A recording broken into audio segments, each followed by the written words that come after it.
বাঙালি খানায় সবাইকে স্বাগত জানাই। তবে আমি আজকে এখানে কিভাবে 5টি পদের নিরামিষ রান্না করলাম। যে কোনো নিরামিষের দিন অথবা যে কোনো একাদশীর দিন আপনারা এই সম্পূর্ণ রান্নাগুলি খুব সহজে করে নিতে পারবেন। চলুন তাহলে একবার দেখা যাক। শুকনো খোলায় 1 বাটি সুজি অ্যাড করেছি। 2 থেকে 3 মিনিটের মতন মিডিয়াম আঁচে ভেজে নিতে হবে। পর্যায়ে হাফ চামচ ঘি অ্যাড করব। মিডিয়াম আঁচে 2 থেকে 3 মিনিটের মতন বেশ ভালো করে ভেজে নিতে হবে সুজিগুলো। আপনারা আপনাদের পছন্দ মতন সুজিগুলো ভেজে নেবেন।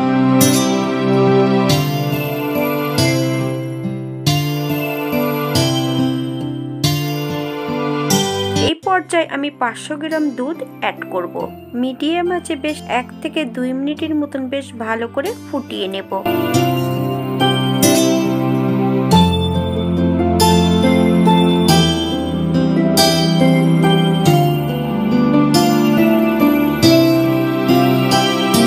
হাফ কাপ চিনি, একটা তেজপাতা মাঝ বরাবর ছিঁড়ে অ্যাড করেছি। স্বাদের জন্য সামান্য একটু নুন অ্যাড করেছি। আপনারা পছন্দ করলে নুনটা অ্যাড করতে পারেন। হাফ কাপের মতন নতুন গুড় বেশ ভালো করে এবার আমি মিশিয়ে নেব।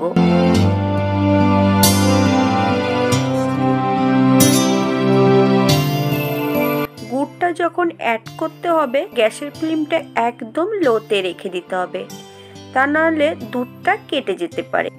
আপনারা একবার গুড়টাকে চেক করে নেবেন। মিষ্টত্ব থাকলে গুড়টা অ্যাড করবেন। যদি একটু টক থাকে তাহলে দুধটা কেটে যেতে পারে।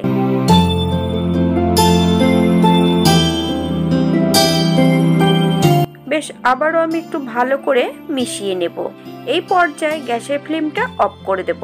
নতুন গুড় দিয়ে সুজির পায়েস আমি এখানে কাজু কিশমিশটা অ্যাড করিনি। আপনারা যদি পছন্দ করেন তাহলে অ্যাড করতে পারেন। খেজুরের গুড় দিয়ে সুজির পায়েস, এটা দেখতে যেমন ভারী সুন্দর হয়েছে, এটা রুটি পরোটা সবকিছুর সঙ্গে খেতে অসম্ভব ভালো। এই শীতে আপনারা একবার বাড়িতে একই পদ্ধতিতে বানিয়ে নেবেন।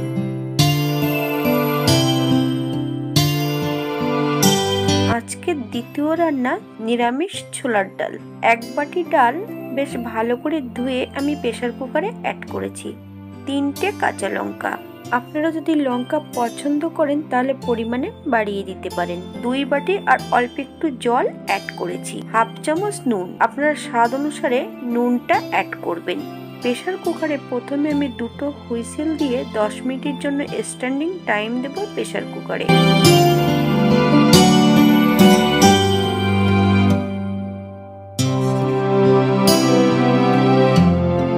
পর্যায়ে আমি সম্পূর্ণ ডালগুলো সেদ্ধ করে নিয়েছি। ডালগুলো কিন্তু দেখতে গোটা থাকবে, কিন্তু টিপ দিলে নরম হয়ে যাবে। ঠিক এমন ভাবে ডালগুলো সেদ্ধ করে নিতে হবে। আমি রান্নাটি করব ঘি দিয়ে। একটা কড়াইতে 1 চামচ ঘি অ্যাড করেছি। ফোড়নে রেখেছি 5 ফোড়ন, 2টো শুকনো লঙ্কা, 2টো তেজপাতা মাঝ বরাবর ছিঁড়ে অ্যাড করেছি। ফোড়ন থেকে সুগন্ধ বেরোলে একটা টমেটো দানা ছাড়িয়ে সরু করে কেটে অ্যাড করেছি। আপনারা যদি টমেটো পছন্দ করেন তাহলে পরিমাণে বাড়িয়ে দিতে পারেন। এই পর্যায়ে আমি সামান্য একটু নুন অ্যাড করব। টমেটো থেকে যতক্ষণ কাঁচা গন্ধ বেরোবে বেশ টমেটোটা ততক্ষণ ভালো করে ভেজে নিতে হবে। এই পর্যায়ে সেদ্ধ করা সম্পূর্ণ ডালগুলো অ্যাড করতে হবে। মিডিয়াম আঁচে 2 থেকে 3 মিনিটের মতন বেশ ভালো করে নেড়ে নেব।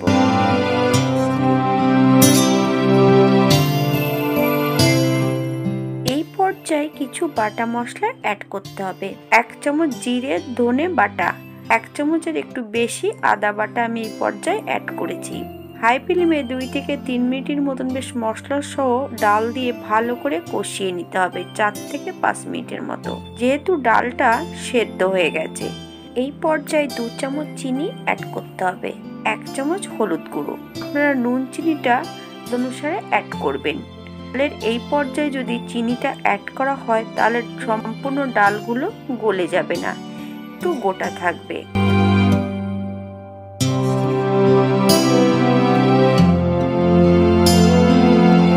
এই পর্যায়ে সেদ্ধ করা ডালের জলটা অ্যাড করব। মিডিয়াম আঁচে 1 থেকে 2 মিনিটের মতন বেশ ভালো করে নেড়ে মিশিয়ে দিতে হবে।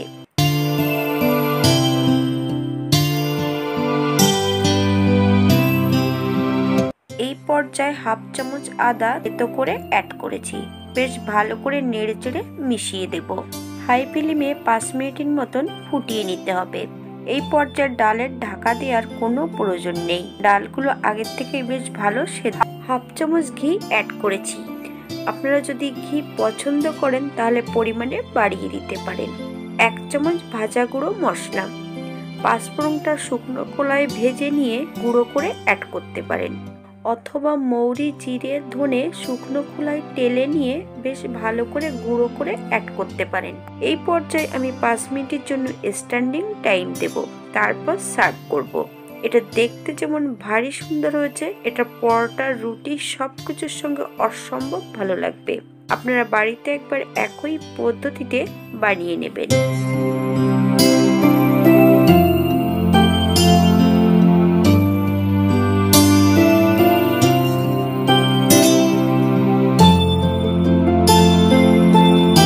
তৃতীয় রান্না ময়দা মাখার পদ্ধতি। আমি আজকে এখানে পরোটা তৈরি করব।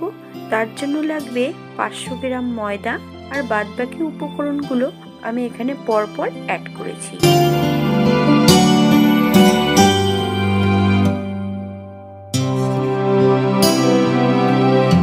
3 থেকে 4 চামচের মতন চিনি অ্যাড করব। 1 চামচ নুন, আপনারা স্বাদ অনুসারে নুনটা অ্যাড করবেন। 1 চামচ কালো জিরে, 1 চামচ বাটার আমি এখানে গরম করে অ্যাড করেছি। আপনারা ময়দা, ঘি দিয়েও ময়ান দিতে পারেন। বেশ এবার ভালো করে ময়ান দিয়ে মেখে নেব। আমি এখানে ঠান্ডা জলে ময়দাটা 1 ঘন্টার জন্য রেস্টে ঢাকা দিয়ে রেখে দেব।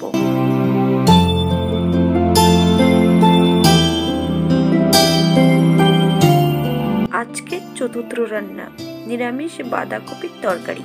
একটা কড়াইতে 1 চামচ ঘি অ্যাড করেছি, 1 চামচ সাদা জিরে ফোড়নে রেখেছি, একটা তেজপাতা মাঝ বরাবর ছিঁড়ে অ্যাড করেছি। ফোড়ন থেকে সুগন্ধ বেরোলে মিডিয়াম সাইজের একটা টমেটো আমি দানা ছাড়িয়ে কুচিয়ে অ্যাড করেছি। আপনারা যদি পছন্দ করেন তাহলে পরিমাণে বাড়িয়ে দিতে পারেন। এই পর্যায়ে হাফ চামচ নুন অ্যাড করব। টমেটো থেকে যতক্ষণ কাঁচা গন্ধ বেরোবে টমেটোটা ঠিক ততক্ষণ বেশ ভালো করে ভেজে নিতে হবে।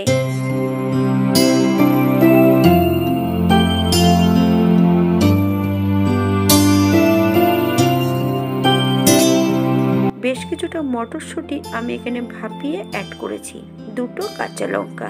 আপনারা যদি পছন্দ করেন তাহলে পরিমাণে বাড়িয়ে দিতে পারেন।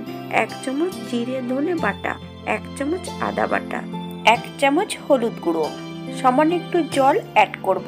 হাই ফ্লেমে 2 থেকে 3 মিনিটের মতন মশলাটা বেশ ভালো করে কষিয়ে নিতে হবে। মশলা যত ভালো কষানো হবে তরকারির স্বাদ দ্বিগুণ বেড়ে যাবে। মশলা থেকে তেল ছেড়ে দিয়েছে। এই পর্যায়ে ভাপিয়ে রাখার সম্পূর্ণ বাঁধাকপিটা অ্যাড করব।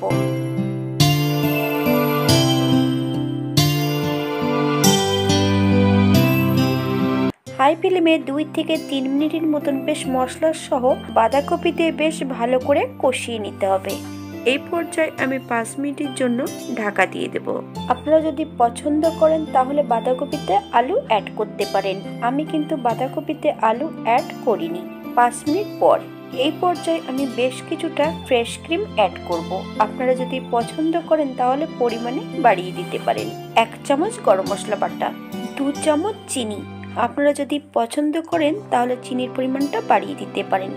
বেশ 1 থেকে 2 মিনিটের মতন নেড়ে চেড়ে মিশিয়ে দিতে হবে।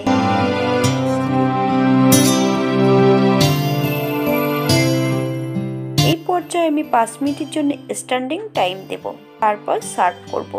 এটা দেখতে যেমন ভারী সুন্দর হয়েছে, গরম পরোটা, লুচি সবকিছুর সঙ্গে অসম্ভব ভালো লাগবে। আপনারা বাড়িতে একবার একই পদ্ধতিতে বানিয়ে নিন।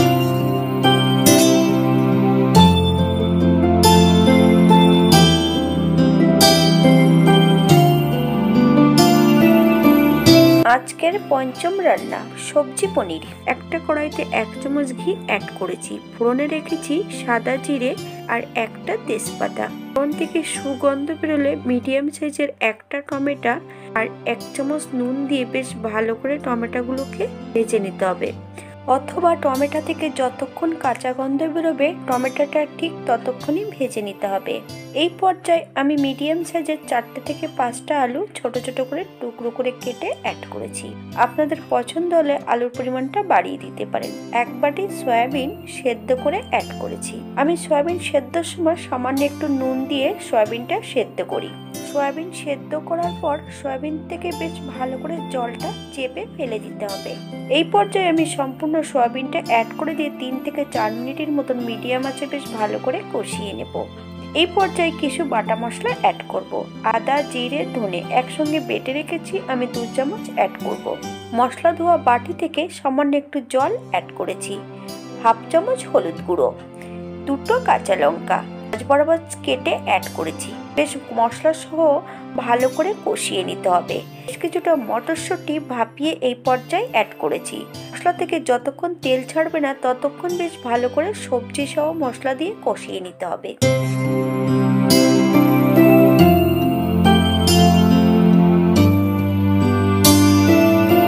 এই পর্যায়ে আমি 2 কাপ ফুটান্ত গরম জল অ্যাড করব। বেশ হাই ফ্লেমে 2 থেকে 3 মিনিটের মতন একটু নেড়েচেড়ে ফুটিয়ে নেব। 5 থেকে 7 মিনিটের জন্য ঢাকা দিয়ে দেব। 7 মিনিট পর আলুগুলো সেদ্ধ হয়েছে কিনা একবার চেক করে নিতে হবে। আপনাদের যতটা গ্রেভির প্রয়োজন ঠিক ততটাই জল অ্যাড করবেন। এই পর্যায়ে আমি সম্পূর্ণ পনিরের টুকরোগুলো অ্যাড করব। এই পর্যায়ে আমি পনিরের টুকরোগুলো কাঁচা রেখেছি, আপনারা এগুলো ভেজেও নিতে পারেন। 1 চামচ চিনি, আপনারা যদি চিনিটা পছন্দ করেন তাহলে পরিমাণে বাড়িয়ে দিতে পারেন। 2 চামচ ফ্রেশ ক্রিম, 1 চামচ গরম মশলা বাটা, আপনারা যদি পছন্দ করেন তাহলে পরিমাণে বাড়িয়ে দিতে পারেন। হালকা হাতে একটু নেড়ে চেড়ে নিতে হবে। এই পর্যায়ে আমি 5 মিনিটের জন্য স্ট্যান্ডিং টাইম দেব, তারপর সার্ভ করব। এটা দেখতে যেমন ভারী সুন্দর হয়েছে, এটা রুটি, পরোটা সব কিছুর সঙ্গে অসম্ভব ভালো লাগবে। আপনারা বাড়িতে একই পদ্ধতিতে একবার তৈরি করে নেবেন।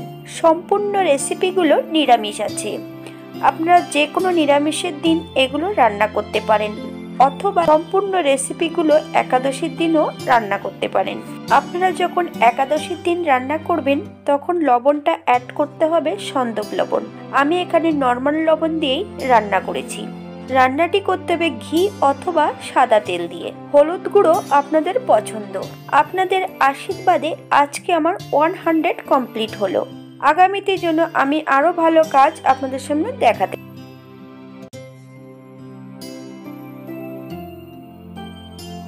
ভিডিওটি দেখার জন্য ধন্যবাদ। ভিডিওটি ভালো লাগলে একটা লাইক দিয়ে পাশে থাকবেন।